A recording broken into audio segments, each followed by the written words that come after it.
The 21st stanza of Adi Shankaracharya's Bhajagovindam. This is one of my favorites.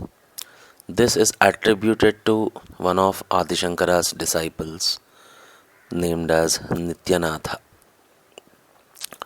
It goes like this: Punarapi Jananam Punarapi Maranam Punarapi Janani Jathare Shayanam Iha samsaare bahudustare Kripaya pare pahi murare. Beautiful. Punarapi Jananam, again and again birth.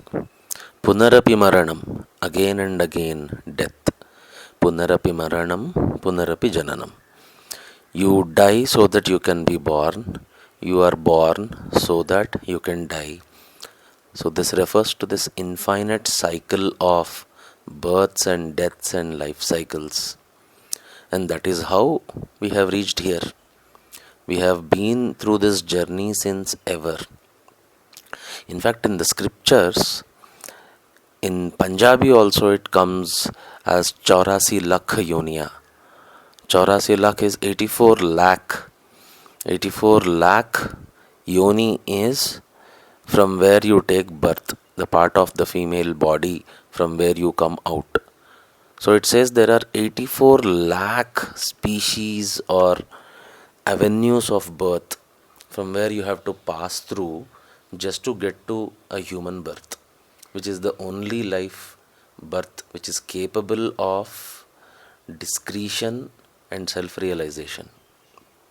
No other species has the evolution of the mind which can make it think about self-realization or think that they are beyond this body and mind, or to even understand this cycles of birth and death.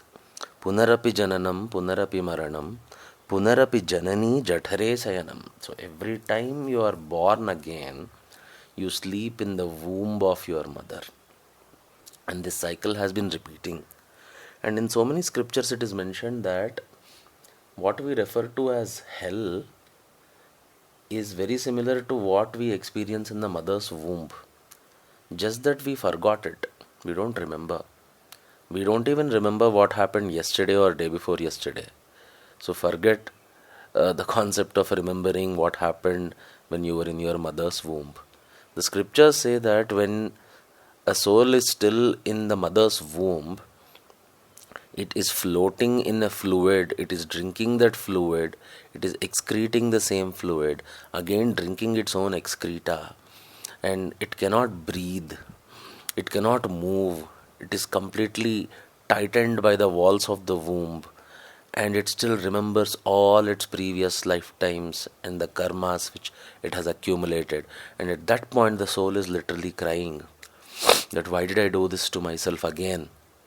After infinite times, I have still not learnt my lesson. I am again back in this hell called the womb. I don't want to go out into the world and to live once more, to die once more, and to again come back into the womb. But it can't stay inside also.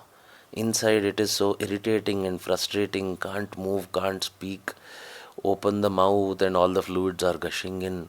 It is literally hell, blood, pus and what not in the womb.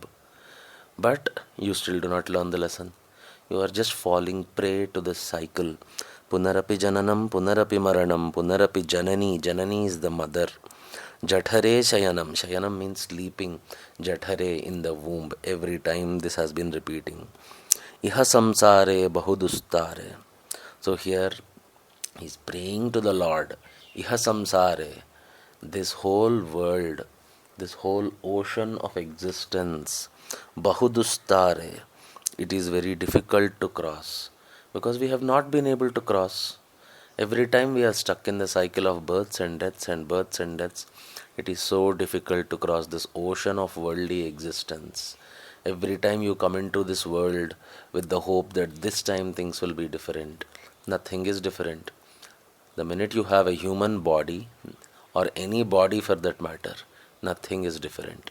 In fact, Ramana Maharshi says that you take the body only because there is still some unattended leftover karma to be satisfied. and it is bound to be satisfied through this body and mind, whether you like it or do not like it. If you are beyond karma, then you are beyond rupa, form. You will not have a body.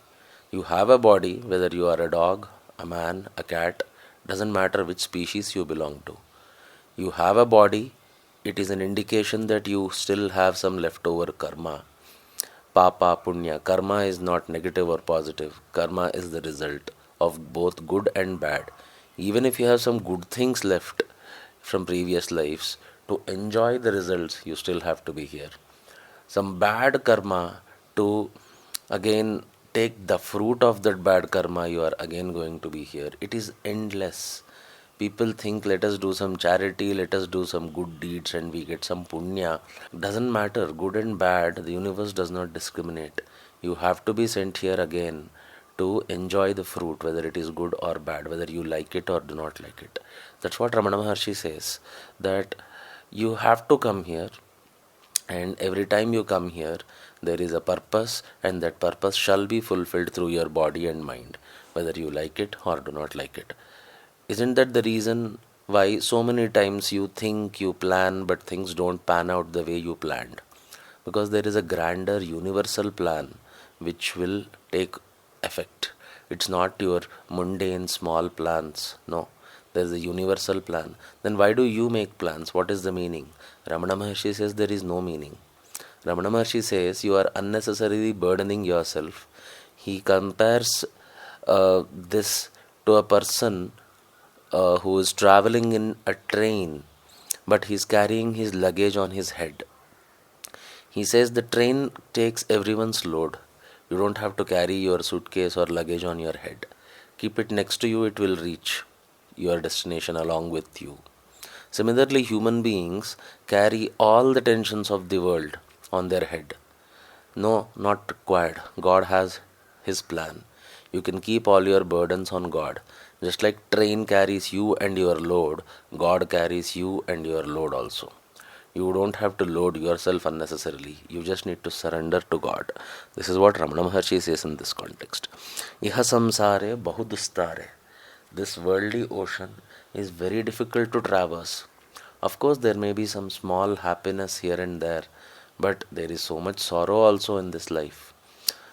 A jnani at some point realizes that it's just not worth it for these small happinesses, that I waste my lifetimes and lifetimes in Punarapi Jananam Punarapi Maranam.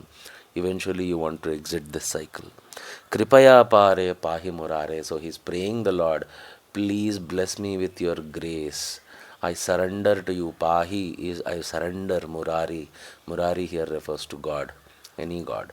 Murari translates to Vishnu or Krishna or Govinda, but here it doesn't matter from which religion you belong to or which God you pray to. It is talking to that ultimate source, the ultimate supreme soul. It is surrendering to it and saying that Kripaya pare, please show some grace on me. I am tired of this life and birth and life and birth.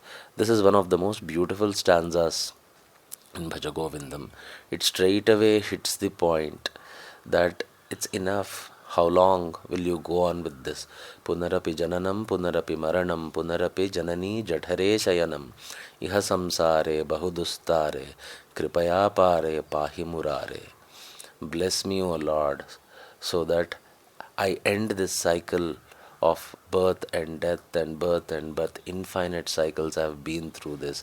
Every time I have come back to my mother's womb, doesn't matter which species it was, and every time in the mother's womb I think, why did I do this to myself? I don't want to get out into one more cycle, but I can't stay inside also. And before you know, the human body or any body is ejected out of the mother's womb into the world, and with that you cry and you lose all your memory of your previous lives, and the cycle starts again.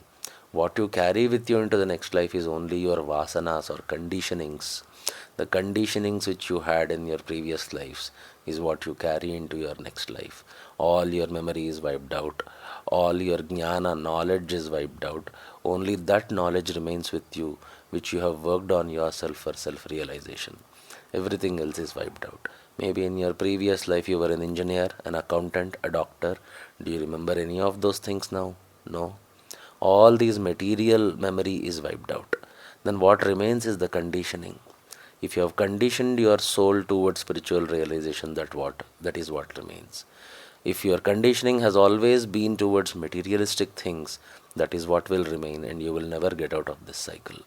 So all of us should take inspiration from this stanza and ponder upon it, that how many times have we done this. We get stuck in small things in life. Every day, every week, every month, there are new tensions.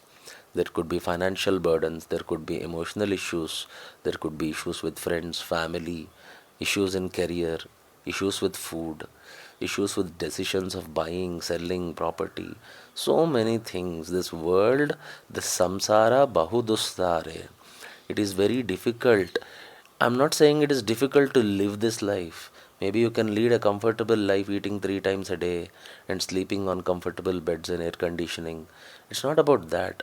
What is difficult is to get rid of the cycle. If you are enjoying this life, yes, go ahead, keep on enjoying, because there are unlimited lives. Again and again and again, you will be sent here in different forms, different bodies, with different minds, with the same conditioning.